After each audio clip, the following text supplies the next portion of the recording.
Member of the committee who wishes to ask questions to Representative Toby. Di ba dapat first come, first serve, Mr. Chair? Marami Yun nga po, kung merong gustong magtanong, kailangan mag-express na po para... Mr. Chair, right here. Senator Erwin? Yes, I have a couple of questions for Congressman Toby. Kung sa ating budget process, Mr. Chair, una ang committee amendments, and then individual amendments, and then kasunod po, supposedly after the second reading approval, no more changes. Tama po ba? Yes, Your Honor. Can you state before this committee, Mr. Chair, what really happens in reality? Yung totoo. Mukhang hindi naman po nasusunod ito. What's going on? Can you walk us through para maintindihan po ng mga nandito, yung mga nanonood sa atin, what's going on? Kasi dito po mapasok yung mga insertion, nakatakot-takot, Mr. Chair. Okay, Your Honor, una po tatanggapin po ng House of Representatives yung National Expenditure Program. Yun po ang proposal ng budget po ng Executive Branch. Pagkatapos po noon, magkakaroon po ng budget briefings at magkakaroon po ng budget hearings. Okay. Doon sa mga budget briefings at budget hearings na yon, Your Honor, ang mga cabinet secretary po ang natatanong ng mga congressman. Pagkatapos po niyan, mapupunta po yan sa plenaryo. At magkakaroon ng sponsorship at magsusponsor yung iba't ibang mga authors, no? Ng iba-ibang mga sponsor ng iba't ibang department. Doon po, hindi na po pwede magsalita ang cabinet secretary, congressman na po. Pagkatapos po, magdedebate. Yan po yung sinasabi ni congressman ng ating chairman na magdedebate po. Halos 2 buwan po yan. Inaabot ng gabi, magdedebate po. Pagkatapos po niyan, pag natapos yung debate, isasara po ang period of interpellation and debate. Pagkatapos po, bubuksan po yung period of committee amendments. Doon po magsasabi po yung committee ng mga amenda. For example po, yung departamento, yung let's say yung executive branch, may nakita silang dapat na institutional amendments. Doon po yun sinasabi sa period of committee amendments.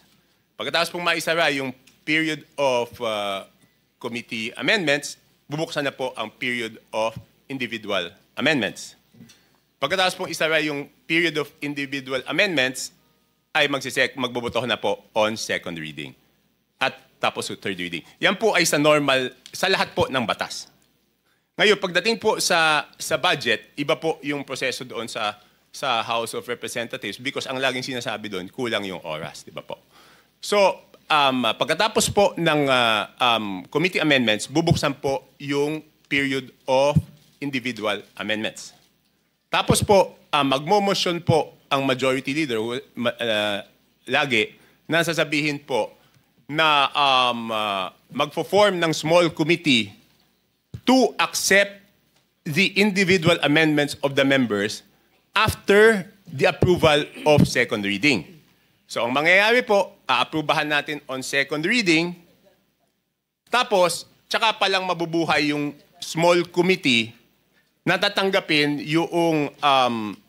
yung individual amendments. Tapos yun po yung sinasabi ni Honorable Chairman na pagkatapos natin magdebate, dito lang sa budget, kaisa-isang bill na may small committee na siyang tatanggap at siya ang magdidesisyon. Walang magagawa kahit sino kasi hindi naman po kami kasama. Your Honor, doon sa talakayan na yon, sila po magde-decide. Tapos pagbalik po namin at makikita po namin yung printed copy, wala na kami magagawa. Kasi sa third reading po, ang botohan lang doon, ang papalitan lang, wrong spelling, comma, period. So magugulat kayo minsan, nadagdagan to, nabawasan to, hindi naman napag-usapan sa plenaryo. At yun po yung desisyon ng small committee. Kaya po hiningi ko po yung committee report ng small committee na wala naman pong maibigay. So, ibig sabihin, Mr. Chair, walang magagawa. I mean, katulad ng isang district congressman, nakita niya lumobo yung kanyang budget sa kanyang distrito, wala ho siya magagawa. Hindi ho siya pwede magreklamo na hindi naman sa akin ito. Sobra yata, may nag-parking dito, may sumagasa rito. He can't do that, Mr. Chair? Wala na po. Wala na po siyang magagawa kasi Yun na po. Ang next chance po nun, sa BICAM. Di ba po? Pero aminin natin, no? Kung wala namang kalokohan yung project, Mr. Chair, sino namang congressman ang hindi magpapasalamat na dadagdagan yung distrito mo ng proyekto? Hindi, ibig sabihin, for example, let's assume hindi po nagkaroon wala pong natuklasang kalokohan dito wag na natin sabihin kalokohan. Wag po natin hindi po nagka-problema yung dalawang distrito ng Mindoro. I'm sure tuwan-tuwa yung congressman kasi masasabi niya sa constituents, ang dami kong napagawa. Kahit hindi naman siya yung nagpagawa nun. Kaya lang ngayon siguro nagkakaroon ng tanggihan, kasi hindi naman siya yun, tapos siya masisisi. But in the normal course of things, sino naman ang tatanggi na madagdagan yung distrito mo? Lahat naman kaming congressman, ang gusto namin, mas maraming proyekto sa aming lugar. Di po? Natural course of things yan. But before I proceed, Your Honor, kasi po, pagkatapos ko magsalita, ako na yung binabatikos ngayon. So let me put on record na this is not the first time I questioned the budget process. Pwede po nilang tignan yung archives. In the year 2011, for the 2012 HGAB, independent rin po ako doon, question ko na yung budget process. In the year 2013, for the 2014 HGAB, question ko na rin yung budget process. In the year 2014, for the 2015 HGAB, kung matatandaan niyo po, ako po yung humingi ng kopya ng DAP, Development Assistance Program. Kaya nag-away po kami sa plenaryo. So yung mga nagsasabi ngayon lang po ako nag-question, hindi po ako ngayon nag-question ng budget. Kaya lang, nagsawa na po ako kasi wala nangyayari na outvote ako. Nagkaroon lang ako ng pag-asa noong pagkatapos ng SONA kasi si mismong presidente na ang may gusto ng budget reform, Your Honor. Rep. Toby, pagkatapos ng small committee, ito na yung basis ng HGAB na hindi na makikita ng ordinaryong congressman. Yun ang sinasabi mo. HGAB na po ang makikita nyo. HGAB na po ang makikita nyong kopya. Na hindi nagkaroon ng pagkakataon yung regular congressman na makialam doon sapagkat yun po ay tinrabaho na ng small committee. Yes, Your Honor. Thank you. Continue. So, Are we supposed to ask? meron tayong sinusunod. Are we supposed to ask Congressman Toby before Okay, yung regular okay. natin? Ano ba ho yung process? In connection with the question in connection okay. with the disclosure. Proceed. Okay, thank you, Mr. Chairman. Congressman Toby, typically ang budget, diba, sinacertify yan as urgent. So ina-approve on second reading and third reading in one sitting. Yes, Your Honor. That was the basis of my objections earlier on, noong 2011, 2012, 2014. Hindi mo na ibig sabihin, pag sinertify urgent, ang nangyayari po noon, Your Honor, Wala nang 3-day rule. wala na 3-day rule. Tsaka hindi mo na makikita. Di ba? Inaprubahan mo muna Your Honor, yung third reading, tapos tsaka mo makikita yung kopya ng Ang punto HGAB. ko, ganun ang practice, di ba? Every budget season, dahil certified as urgent, in one sitting, in one day, ina-approve yung budget on second and third reading in one day. Yes, I don't know if all congresses that I attended kasi nawalan na nga ako ng pag-asa noong after 2015. Kasi kahit questioning ko bakit one day, wala naman. I think in one budget season, pinadala naman yung kopya, hindi ko lang alam kung ano year, pero on the same day, since certified urgent, ay aaprubahan. Kaya nga ang naging ko doon, explanation of vote, sabi ko nga doon, and it's in the records of the archives of Congress, Your Honor, sabi ko nga doon, paano naman babasahin yung ganyan kakapal o even hanapin yung in one day? Yeah, but naintindihan ko sa'yo, you're saying na even after the approval on second reading, tapos ng period of amendments, di ba? Approval na on second reading, pwede pa mag-amend. Yes, Your Honor. We approve on second reading, pero nagbigay kami po, before we approve on second reading, binigyan namin ng authority yung small committee na palitan kung ano man yung inapprove on second reading. Hindi, pero pag inapprove on second reading, yun na yun eh. Yun po yung point ko Diba? ever since, Your Honor. Ibig sabihin, pag sinabi ko yun na yun, from NEP all the way hanggang annexes, approved na yan. Lahat ng maliliit na project doon, approved na yan.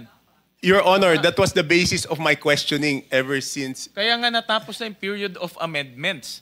Diba? The period of amendments, doon tayo mag-amend lahat ng mga line item. Pero after period of amendments, pag vote na tayo second reading, tapos na yon. Correct? It's only for review. In 3-day rule, for review na lang yon. Yes, Your Honor. Tama po kayo. Kaya lang nga, only for the budget, nagkakaroon ng ganon. Yun nga po yung sinasabi ko, Your Honor. Parang binigyan mo ng blankong cheque, yung 4 na tao, na sila yung bago nung inaprubahan ng plenaryo. So sabi ko nga po, Your Honor, papaano naging mas powerful yung 4 na tao kaysa doon sa inaprubahan ng plenaryo, Your Honor? Pero para sa akin, yung pagtapos ng second reading, nag-amend pa, parang that's not the usual practice. Kasi pag nag-approve ka ng second reading, kasama na doon yung amendments. Tama po kayo, Your Honor. Kaya nga, sabi ko, sa lahat ng batas na ginagawa, no touch pag tapos ng second reading. Yung BICAM, kasi po, binigyan ng authority yung small committee, yun. Kaya, pwede nilang galawin after BICAM. But Your Honor, I got a commitment. Sec Mina was there on the first day. I got a commitment that they will not do it anymore at this time. I hope at second reading, pati na yung mga attachments, tapos na. I hope. Kaya nga sabi ko... Dapat ganun. Pati mga attachments, tapos na. Bago, in other words, bago matransmit sa Senado, kasama na lahat ng mga attachments, pati mga projects. Yes, Your Honor. Kasi sabi ko nga, for the record, ulitin ko, hindi ito yung unang pagkakataon na question ko yung budget process. At nawala na talaga ako ng pag-asa na walang mangyayari. Kaya lang, nung nadinig ko yung SONA, since this is the first time na yung Presidente po, Your Honor, ang nagsabi dapat baguhin yung budget process, may pag-asang baguhin yung sistema na yun. Kasi, Your Honor, independent po ako ako laging labas eh. So, i-outvote lang ako, Your Honor. Thank you, Mr. Chairman. Para hindi maiwanan si Governor Dolor, kanina usapan natin in connection with the testimony in relation to Mindoro Oriental, total nandyan na po kayo. Ano po ang pwede niyong i-contribute sa committee na nabanggit po ang inyong probinsya, Mindoro Oriental? Mr. Chairman, good morning po. I traveled 7 hours from my province using the land trip, the Roro, another land trip, the whole night traveling to Bago be kayo here. magpatuloy, siguro po ay sumumpa muna kayo, Governor. Si Rep. Toby hindi na namin pinasumpa because may interparliamentary courtesy po kami. Pero kayo po ay... If it's necessary. Mr. Chair, Director General, please administer. Maybe we can also request the other resource persons to stand up and have their oath administered by the in order for us The not to resource waste persons time. who have not yet administered their oath have not been administered siguro. Si Kong Toby is exempted siguro. Those who are here for the first time. Kindly Those who are here for the first time, where are those resource persons?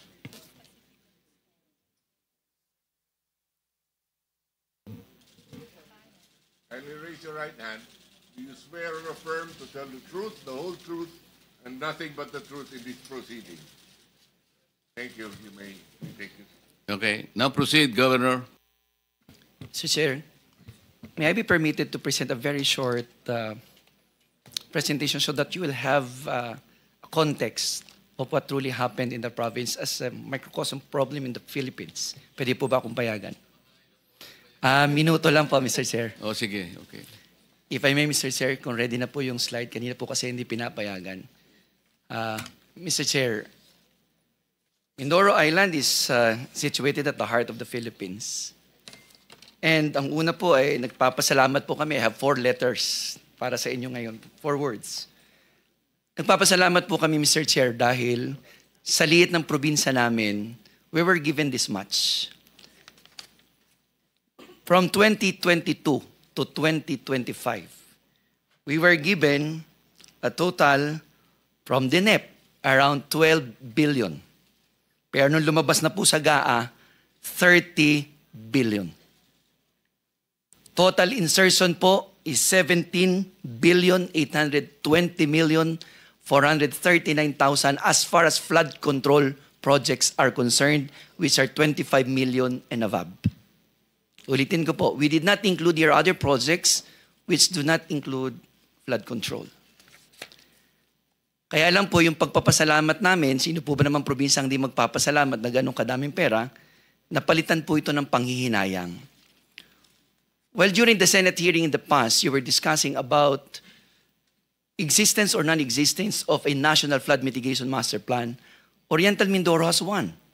In 2019, we have a regional development council endorsed flood mitigation master plan, which is a product of several studies conducted by foreign bodies, even local experts, and the provincial government of Oriental Mindoro.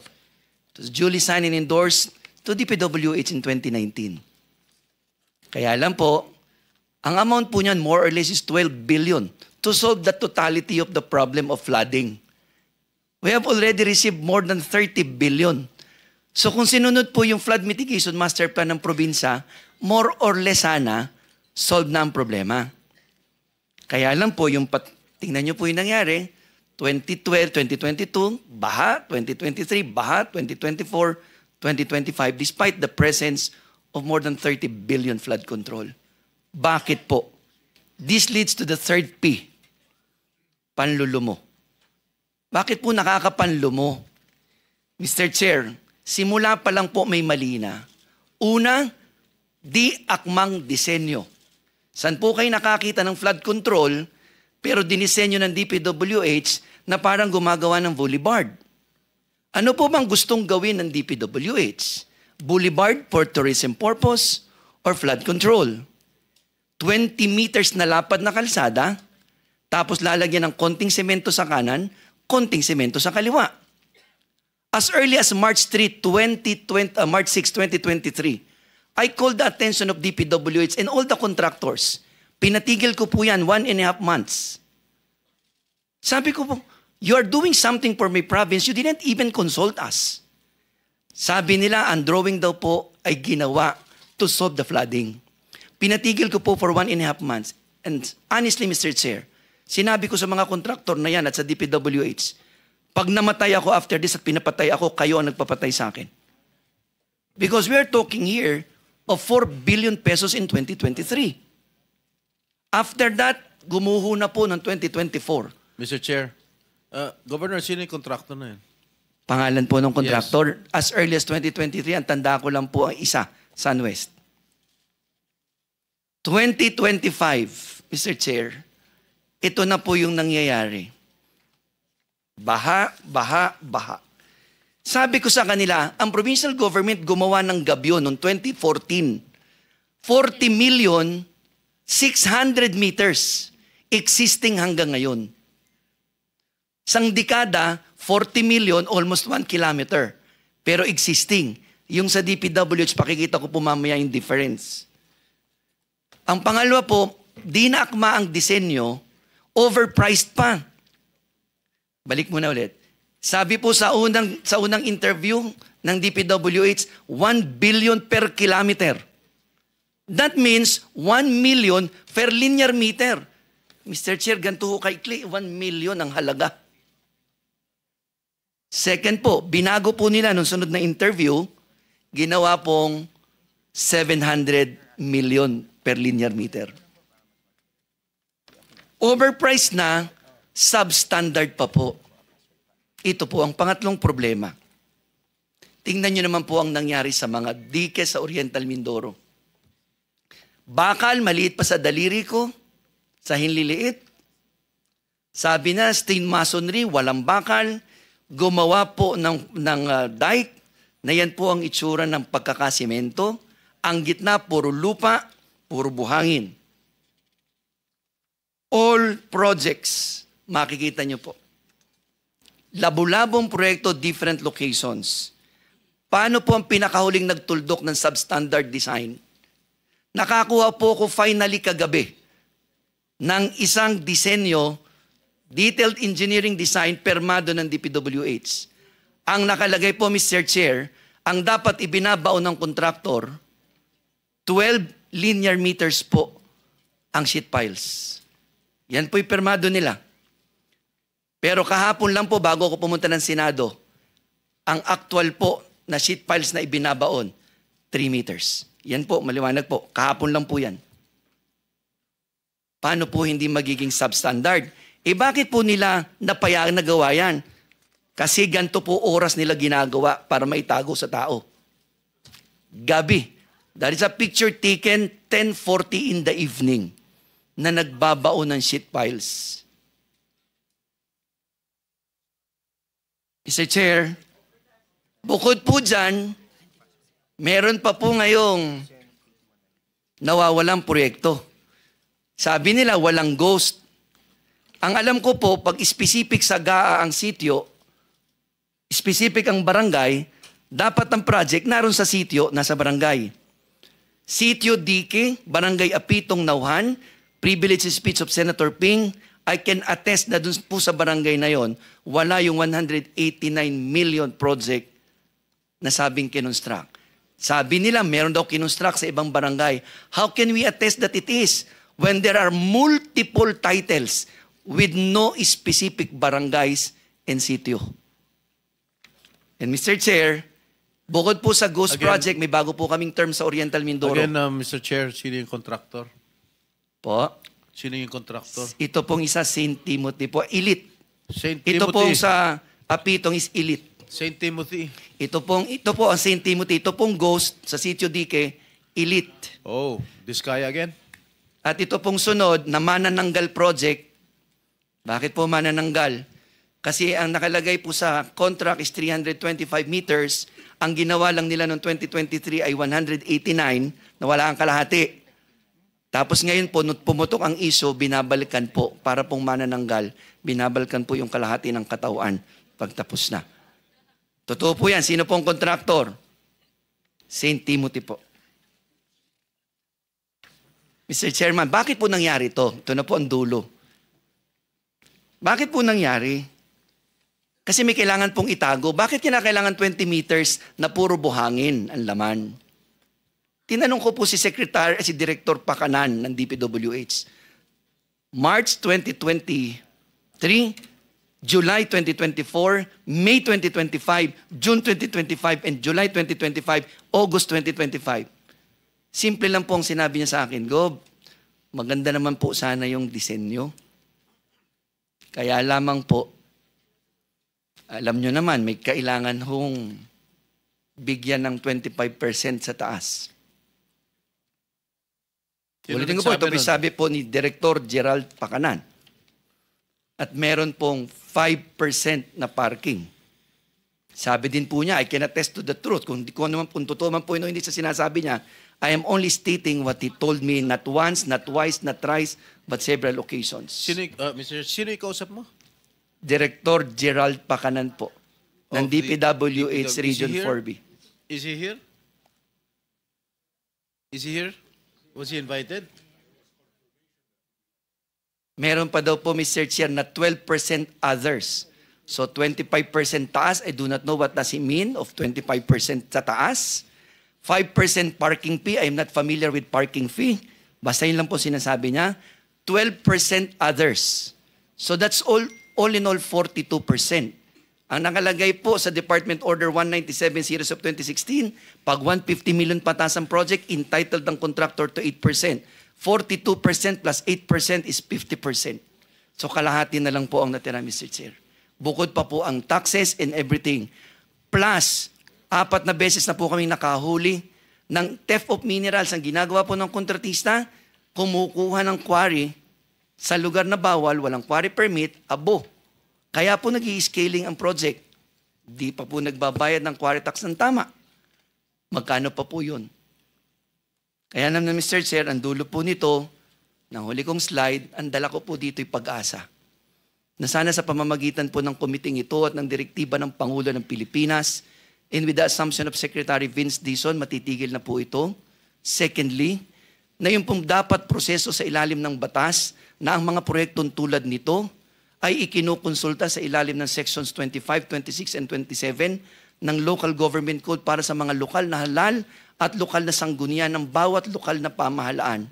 At ang ikatlo po sana, na naway ang mga proyektong may gantong klaseng halaga ay dumadaan sa pagsusuri ng Regional Development Council at kung ano man po ang inindurso ng mga local government units at ng Regional Development Council, yun ang ilagay lahat sa NEP at kung ano man po yun at kung may pagbabago man, handa po ang mga lokal na pamahalaan na makipagtulungan sa pambansang pamahalaan para sa atin. Buwis po ito ng mamamayan.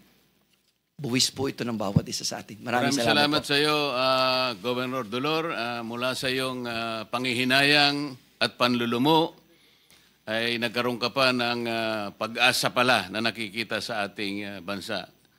Rep. Toby? Yes, Your Honor. For the record, na forward ko na po kay Yusek Cathy yung file para ma-fill up na po sana ng staff niya habang nandito, kung pwede, yung mga mananalo kung natuloy po yung bidding. And Your Honor, can I make a request, Your Honor?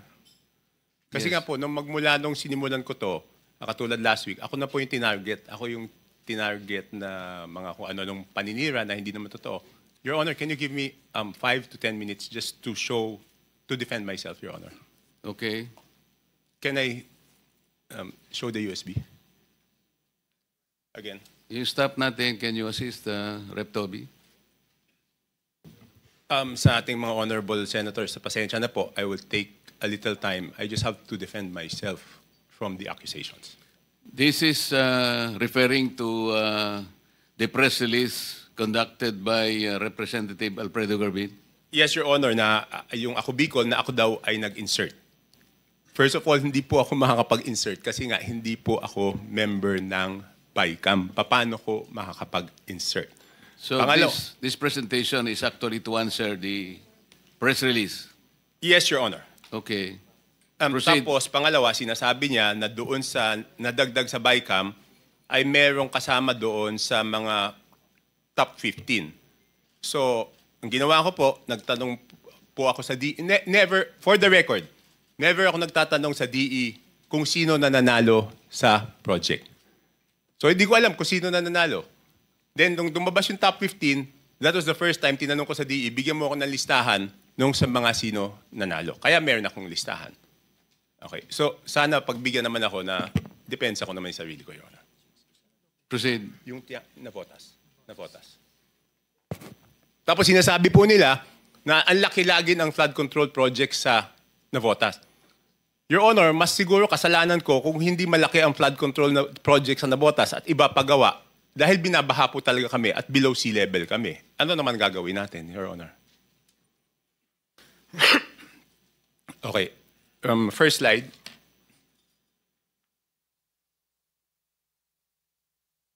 Next, please. Yan po. For the record, transparent, I am showing, I requested 1.26, wait ha. Ang request ko po, Your Honor, gagamitin ko na po ulit yung salamin ko.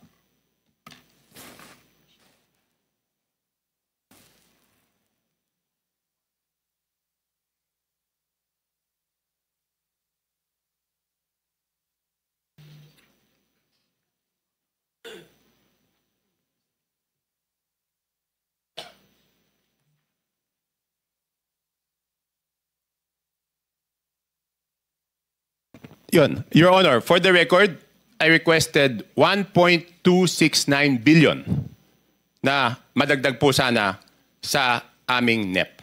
Okay, next slide please. Next slide. Yan po, 1.269 billion. Yan po, sinasabi po na in-insert ko daw yung 592 million.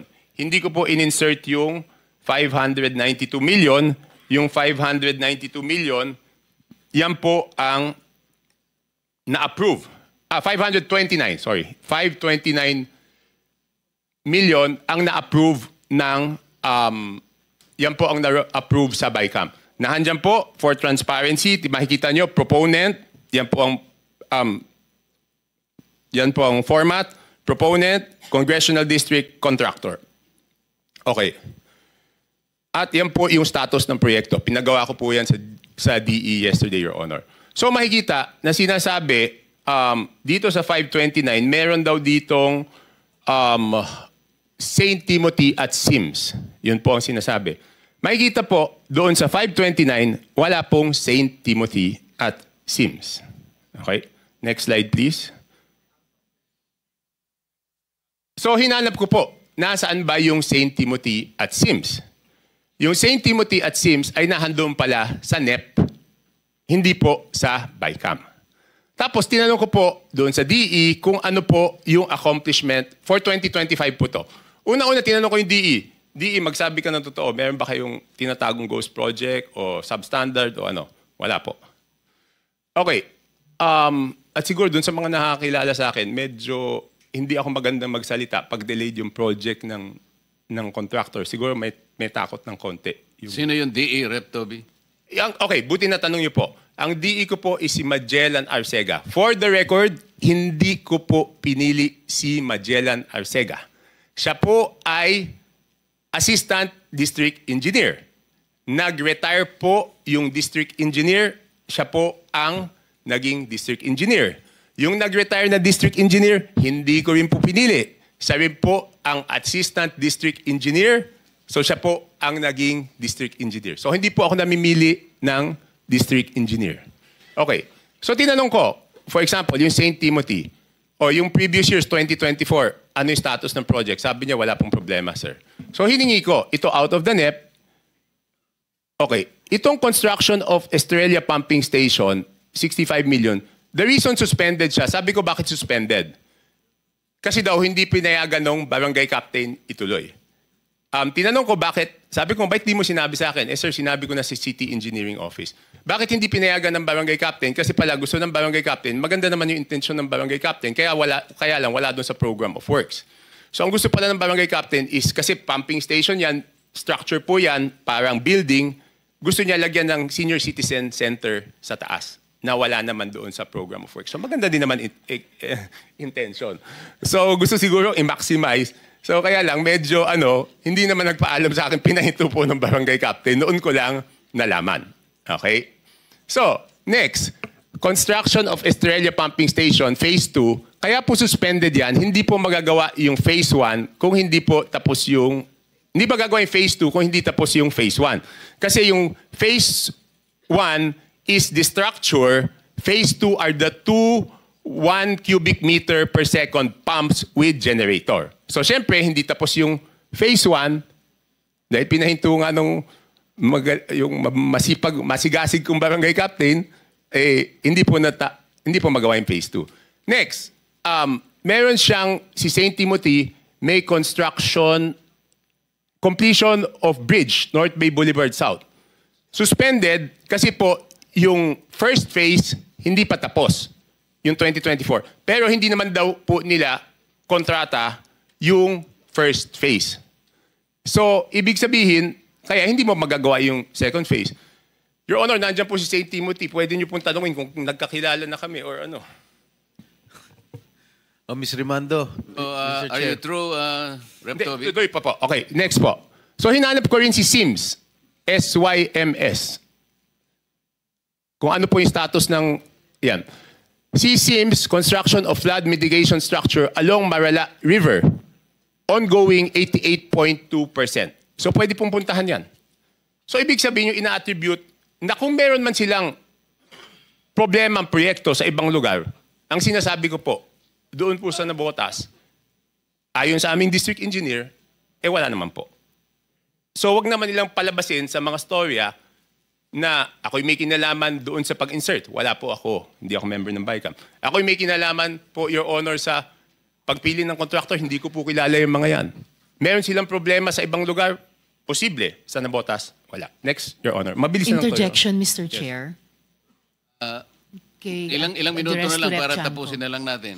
Follow-up question po kay Rep. Chanco, Mr. Chair. Kanino? Kay Rep. Chanco. Follow-up question, Mr. Chair. Okay. Yes, Salamat, Your Honor. Mr. Chair. Yes, Rep. Your Chanco, nakita ko rin, may isang proyekto na ang contractor, Alpha and Omega. Kumusta naman po yung performance nila doon, Nandun, Mr. tingnan po Chair? natin. Galing po can you move back?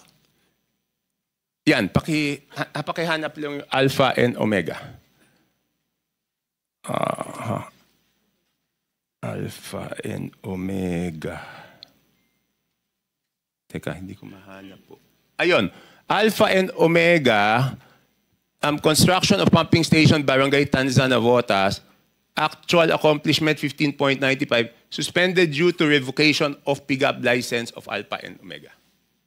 So mababa rin lang po yung performance but may isa pang factor yung suspension. Hindi ko po Salamat, alam Mr. Chair. kasi kung kailan po yung notice of award.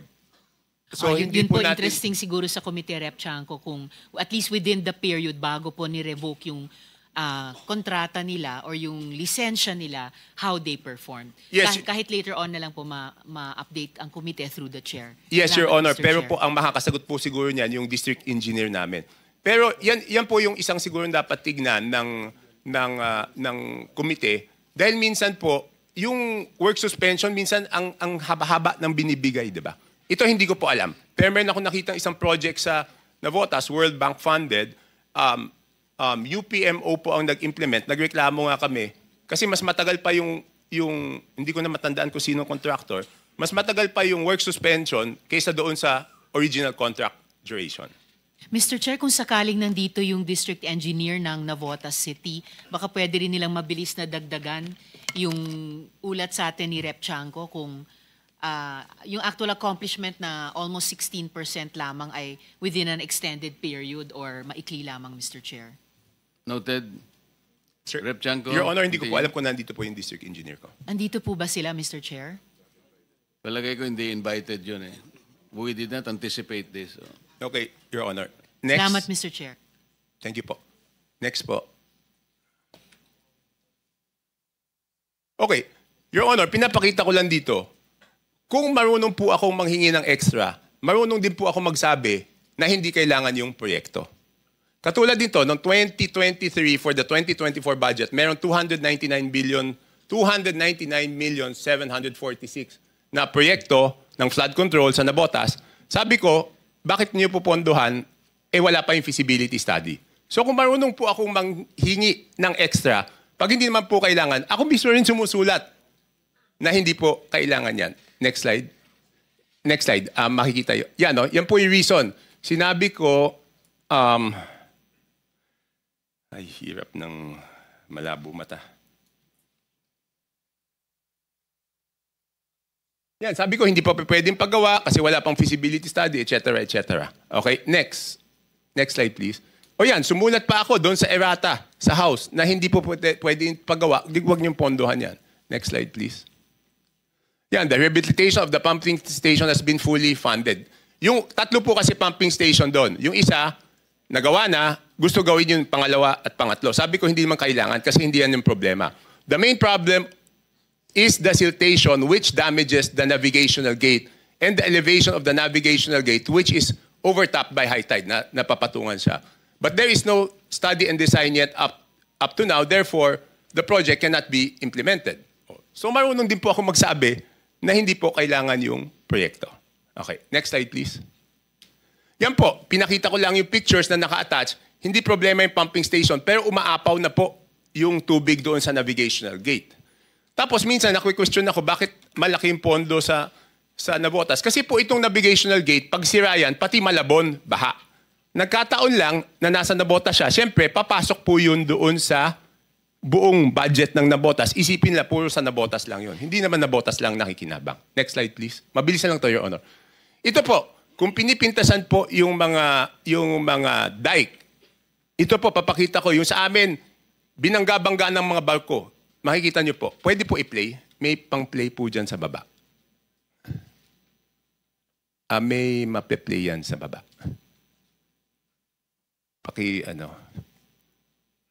Hindi, sa bandang gitna. Baba ng konti. Baba po ng konti. Yan. I-play nyo. Yan, no? Binabangga ng barko yung aming dike. Yan, ganyang kalaking barko. So kung sinasabi nila, wag naman nila kami idamay nun sa sinasabing substandard, under-design, kasi makikita nyo sa amin, yan, binangga ng barko. Buhay pa din yung bagyo po yan.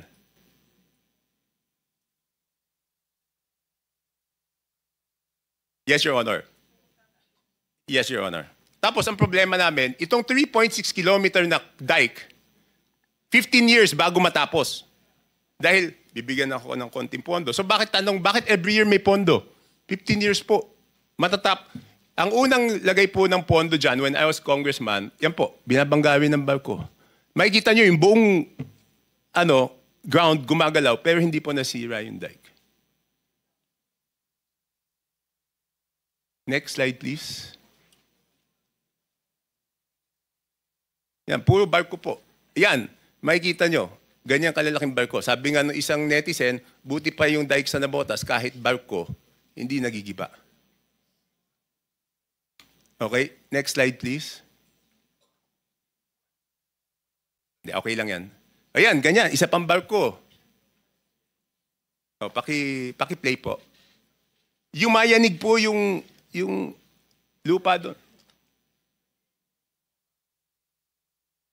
Yan, ilang barko bumabangga. Yan lang ang nasisira. Pero yung pundasyon, sheet pile, hindi tumutumba.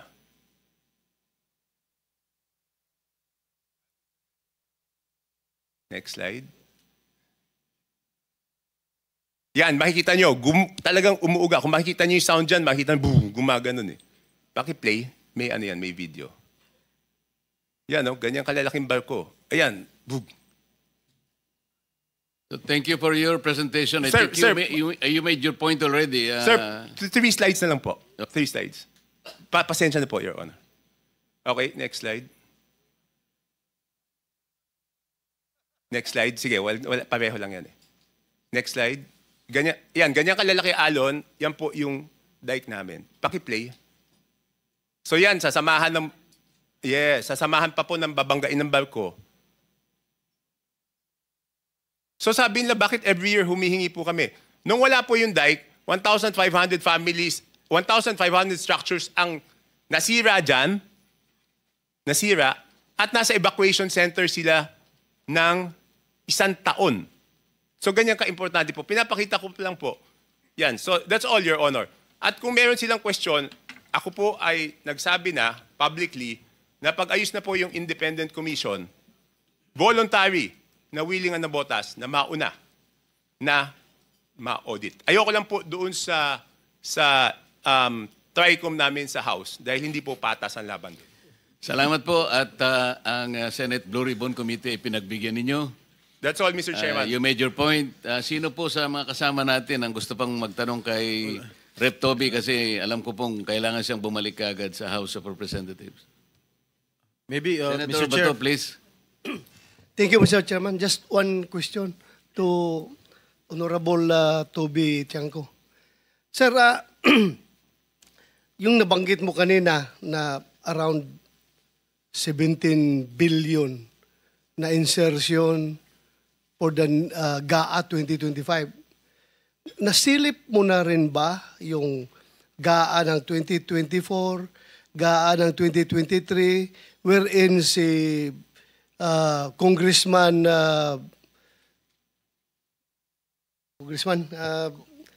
Saldico pa rin ang chairman ng Appropriations Committee at sila rin ang gumagawa nitong mga insertions. Nasilip mo na ba, sir, yung...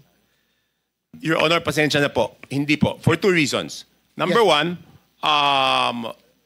di ba po, kaya naman nauna yung 2025 kasi it has been described as pinakapangit, pinaka-corrupt na budget. Kaya yun po yung nauna. Number 2, hindi ko naman po masisilip yan kung hindi po ako binigyan ng authority na hingin yung records. Kaya ko lang po nakuha yung records kasi po pagkatapos po ng meeting, kinailangan kong tawagan si Congressman J.J. Suarez at hingin sa kanya yung records. Kung hindi naman po nila ibibigay. Kung matatandaan niyo po yung Honor, may authority na po akong hingin 3 beses bago binigay yung buong record, Your Honor. Pasensya na po, Your Honor.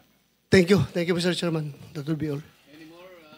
From the members na gusto pa pong magtanong kay Rep. Toby, kung wala na po ay Rep. Toby, salamat sa iyong panahon and you can now be excused.